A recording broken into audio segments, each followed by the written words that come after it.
Belanda memang membuat luka untuk kita. Ketika penjajahan itu terjadi, ya, sangat luka. Banyak sekali korban yang meninggal, banyak sekali orang-orang yang direnggut haknya.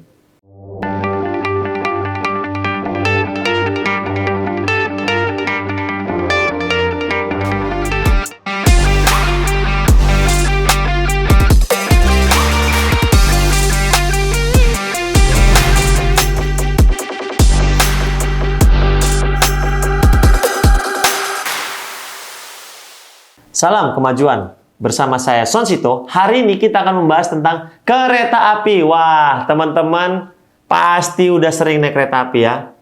Pasti juga sering dengar kereta api. Nah, teman-teman, kereta api merupakan salah satu transportasi yang diminati masyarakat zaman sekarang. Ya, sangat diminati. Kenapa? Karena selain harganya murah, pemandangan sepanjang perjalanan pun kalau kita jalan naik kereta api bisa memanjakan mata kita. Sehingga kita bisa tiba di tujuan, sampai tujuan ya. Perkembangan kereta api semakin hari semakin maju. Kenapa begitu? Karena semakin banyaknya jumlah penduduk dan semakin banyaknya permintaan akan transportasi. Itu jelas. Karena makin banyak penduduk, kebutuhan makin banyak, dan permintaan akan transportasi untuk pergerakan manusia itu semakin tinggi. Nah, kereta api yang sekarang kita lihat dulunya punya cerita teman-teman. Ya. Sejarah kereta api tidak lepas dari keberadaan penjajah Belanda yang datang ke Indonesia. Pada masa penjajahan Belanda, jarak antara perkebunan, khususnya rempah-rempah dengan pantai, tidak terlalu jauh. Ya. Perkembangan perkebunan pemerintah pada masa lalu terjadi di Priangan, yaitu letaknya antara Bandung dan Batavia. Hingga akhirnya di daerah itu, transportasi menjadi masalah besar di pertengahan abad 19. Karena tidak ada jalur perjalanan. Tidak ada jalurnya, teman-teman. Ya. Tanam paksa pada tahun 1830 di mana di beberapa bagian Pulau Jawa dibangun produksi yang tidak lagi hanya dimanfaatkan oleh penduduk setempat. Menghasilkan kepentingan transportasi dari pedalaman ke pantai utara. Pelabuhan-pelabuhan Batavia, Semarang, dan Surabaya. Kereta api dulunya digunakan untuk mengangkut barang-barang dari pinggiran menuju ke kota atau pelabuhan. Nah, ini barang-barang buat didagangkan teman-teman. Ya, barang-barang yang diangkut khususnya di Pulau Jawa yaitu adalah hasil kebun. Nah, ya nantinya akan dijual nih ke luar negeri, tuh ya. Karena sebelum ada kereta api, orang mengangkut hasil perkebunan itu dengan menggunakan kereta dokar atau yang kita kenal dengan delman, teman-teman. Nah, pada saat dibawa dengan dokar atau delman, barang-barang yang dibawa itu awalnya kualitasnya bagus, jadi jelek. Kenapa? Karena dibawa melewati jalan yang becek dan jelek, berbatu-batu, licin, pasir gitu ya. Nah, untuk mempercepat perpindahan barangnya dan menjaga kualitas kondisi barang, maka dibangunlah kereta api. Gitu teman-teman ya. Nah, jadi sejarah kereta api di Indonesia dimulai ketika penggalian pertama jalur kereta api Semarang, Fortes London atau Solo Jogja di Desa Kemijen oleh Gubernur Jenderal Hindia Belanda yang bernama Mr. L.A.J. Baron Slot van der Berle.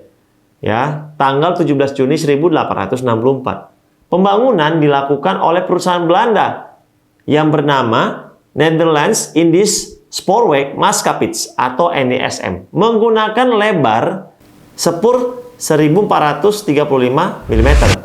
Sementara itu, pemerintah Belanda membangun jalan kereta api negara melalui Stadspoorwegen atau SS pada tanggal 8 April 1875. Rute pertama mencakup Surabaya, Pasuruan, Malang. Selain di Jawa, pembangunan jalur kereta api dilaksanakan di Aceh tahun 1876, Sumatera Utara 1889, Sumatera Barat 1891, Sumatera Selatan 1914, dan Sulawesi 1922. Sementara itu di Kalimantan, Bali, dan Lombok hanya dilakukan studi mengenai pemasangan jalan rel, belum sampai tahap pembangunan. Ya, sampai ke tahun 1928, panjang jalan kereta api yang dibangun di Indonesia mencapai 7.464 km dengan perincian rel milik pemerintah sepanjang 4.089 km dan swasta sepanjang 3.239 km.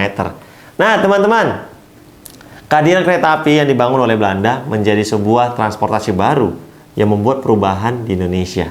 Nah, perubahan itu berupa kecepatan moda transportasi yang pada akhirnya membantu masyarakat untuk mempermudah pergerakan kita. Teman-teman, Belanda memang membuat luka untuk kita. Ketika penjajahan itu terjadi, ya, sangat luka. Banyak sekali korban yang meninggal, banyak sekali orang-orang yang direnggut haknya. Tapi teman-teman semua, di balik Belanda yang sangat kejam seperti itu, Belanda juga memberikan hal yang positif buat kita Indonesia, yaitu kereta api. Karena kalau kereta api nggak ada, bayangkan teman-teman, kita mau jalan agak jauh ke Bekasi itu jalan kaki susah banget. Jadi kita juga berterima kasih kepada Belanda. Meskipun pada akhirnya Belanda juga meninggalkan bekas luka buat kita. Dengan adanya transportasi ini, kita bisa mudah mau kemana-mana. Saya teringat dengan sebuah wacana yang hari ini dikeluarkan beritanya.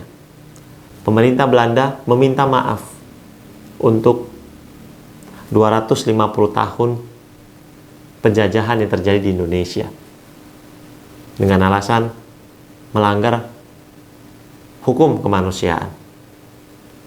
Mereka sudah menyesal pada saat ini.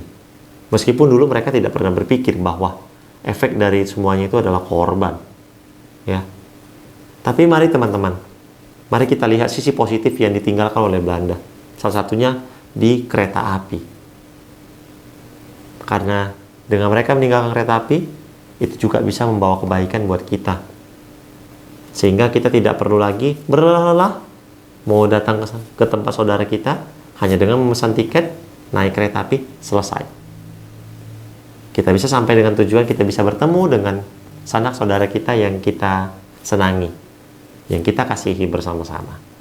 Nah, jadi mari kita ambil sisi positif dari penjajahan Belanda di Indonesia, karena Belanda juga memberikan kontribusi positif di bidang moda transportasi kita, yaitu kereta api. Maka buku kita adalah buku bersama, jangan lupa dibaca ya.